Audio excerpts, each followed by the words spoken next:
విజయవాడ సిటీలా ఒక వకీల్ మేడం ఇల్లట ఇది. ఆ వకీల్ మేడం ఇంట్లో పనిచేసే పని మనిషట ఈ పోలీస్ కానిస్టేబుల్ గారితో జవడం పెట్టుకుంటున్నామే. అయితే పక్కింటోళ్ళు పర్మిషన్ లేకుండా చెప్పక చేయక వీళ్ళ జాగలకు జరిగి గోడ కడుతున్నారని పోలీస్ కంప్లైంట్ ఇచ్చిందట ఆ వకీల్ మేడం.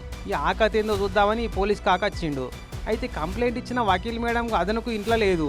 అయిన దానికి పని ఆపేసి పంచాయతీ లెంకనే కట్టుకోమని చెప్పే బదులు ఉల్టా ఈ వకీల్ మేడం వాళ్ళ పని మనిషినే దబాయించిండట గిట్లా.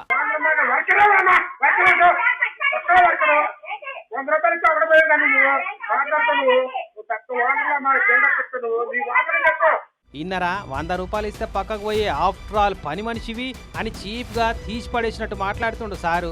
ఆడికే ఇవ్వకుండా జరిగేదంతా ఫోన్లో వీడియో తీస్తున్న ఆమె ఈ భర్త చేతులకి వెళ్ళి ఫోన్ గుంజబోతే తీసుకొని దగ్గర పెట్టుకుంది. లేడీస్ ను ముట్టుకోవద్దన్న కనీస సోయి లేకుండా ఆమె చేతులకి వెళ్ళి బలిమేటికి ఫోన్ గుంజుకుండు సారు.